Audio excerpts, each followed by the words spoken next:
আপনারা একদম আপনাদের তাড়াহুড়া করে আমরা খুব কম সময়ের মধ্যে জানিয়েছি আজকের এই আপনাদের সঙ্গে আলোচনার জন্য।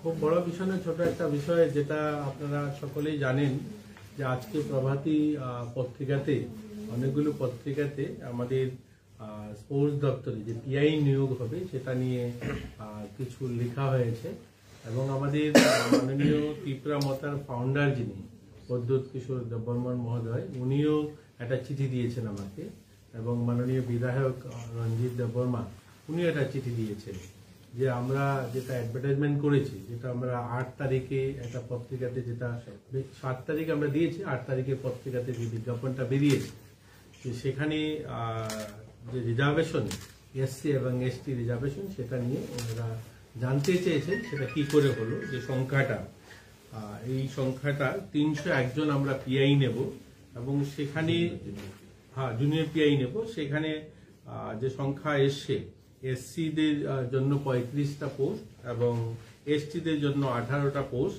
এবং ইউআর 248টা পোস্ট, অর্থাৎ 301 জন নেওয়া হবে। তো ওনারা জানতে চেয়েছেন যেহেতু 31% এসটি রিজার্ভেশন থাকার কথা, সেই হিসাবে ওনারা চাইছেন যে 93 জন হবে। আসলে কি হয়েছে এটাই আপনাদের কাছে একটু বিস্তারিত বলার জন্য আমরা জানিয়েছি আমন্ত্রণ। যে টোটাল পোস্ট হচ্ছে 770। এই 770কে এভাবে ডিভাইড করা হয়েছে। 131টা পোস্ট হচ্ছে এসসিদের জন্য, এসটিদের জন্য হচ্ছে 239টা পোস্ট আর ইউআর এর জন্য হচ্ছে 400টা পোস্ট। এই হলো 770টা পোস্ট আমাদের জুনিয়র পিআই। এর মধ্যে বর্তমান সময় আমাদের কাছে যারা স্টাফ রয়েছে এটা হলো 82 জন আছে এসসি, এসটি আছে 195 জন এবং ইউআর আছে 110 জন। এখন কি হলো, এখানে আমরা দেখলাম যে 2009 সালে একটা বিজ্ঞপ্তি জারি করা হয়, লোক নিয়োগ করা হবে এই জুনিয়র পিআই। সেখানে পোস্ট খালি হয়, যে ব্যাকএন্ড পোস্ট হয়েছিল 137টা, এসটি এসসি 65টা পোস্ট খালি হয় লোক নেওয়ার জন্য। সেখানে সরকার কি করলো, সেখানে 200টা পোস্টে নেওয়ার জন্য ফাইন্যান্স ডিপার্টমেন্ট তখন সম্মতি দিয়েছে। সেটা কবে? 2009 সালে। 2009 সালে সেই বিজ্ঞাপন মোতাবেক বিভিন্ন ইন্টারভিউ প্রক্রিয়ার মাধ্যমে ওরা লোক নেওয়ার সিদ্ধান্ত করেন। সেখানে তারা কি করেন, এসটি 126 জন নিয়োগ দেন এবং সেখানে এসসি 60 জনকে দেন, ইউআর 13 জনকে দেন, অর্থাৎ 199 জন লোক নিয়োগ করা হয়। এই 199 জনের মধ্যে 126 জন হচ্ছে এসটি নেওয়া হয়েছে। এতে এসটিদের যে পোস্টটা তখন ফিল আপ হয়ে গেছে। এখন কি হলো, আমাদের যে পোস্ট আপনি দেখবেন যে এসসি 82 জন আছে বর্তমানে আমাদের কাছে জুনিয়র পিআই, এবং এসটি 195 জন আছে, ইউআর 110 জন আছে। এবং আমরা যে মঞ্জুরি দিয়েছি এটা হলো এসসি 35 জন, এসটি 18 জন এবং ইউআর 248 জন। এতে করে 301 জন হবে। এবং এই যদি আমরা 100% রোস্টার দেখি তাহলে দেখবেন এই 35 জন এবং 82 জন যদি আপনি প্লাস করেন তাহলে এসসি দেখবেন আপনাদের এখানে আসছে 117 জন, এবং এসটি যদি দেখেন 195 জন আমাদের কাছে এসটি জুনিয়র পিআই আছে, সেখানে আর 18 জন নিলে 213 জন হবে।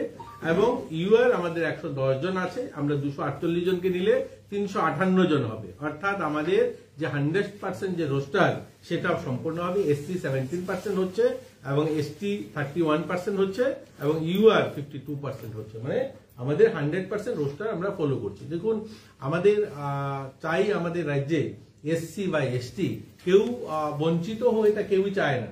এবং আমাদের দপ্তরের এসটি ওয়েলফেয়ার এবং এসসি ওয়েলফেয়ার দপ্তরের যারা রোস্টার দেখেন তাদের থেকেই কনসার্ন নিয়ে এটাকে মেনটেন করা হয়েছে, এবং এটা মেনটেন করেই আমরা পত্রিকাতে বিজ্ঞাপন দিয়েছি লোক নেওয়ার ক্ষেত্রে। তো এই কথাটা আপনাদের বলার জন্য আমরা আপনাদেরকে ডেকেছি, যেহেতু মাননীয় প্রদ্যোৎ কিশোর মানিক্য উনিও চিঠি দিয়েছেন আর অনেকগুলো পত্রিকাতেও এসছে, তো আমরা ভাবলাম যে আপনাদেরকে এটা বিস্তারিত একটু বলা দরকার। আমরা আপনাদেরকে একটা প্রেস রিলিজও দিচ্ছি, সেটার মধ্যে পুরো বিস্তারিত রয়েছে, আপনারা সেটা দেখতে পাবেন। আর যদি কিছু জিজ্ঞাসা করার থাকে আমরা জিজ্ঞাসা করতে পারি।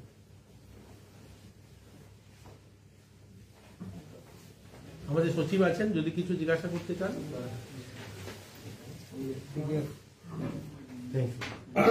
Tripura SC ST reservation rules যে আছে না 1992, এটা আমরা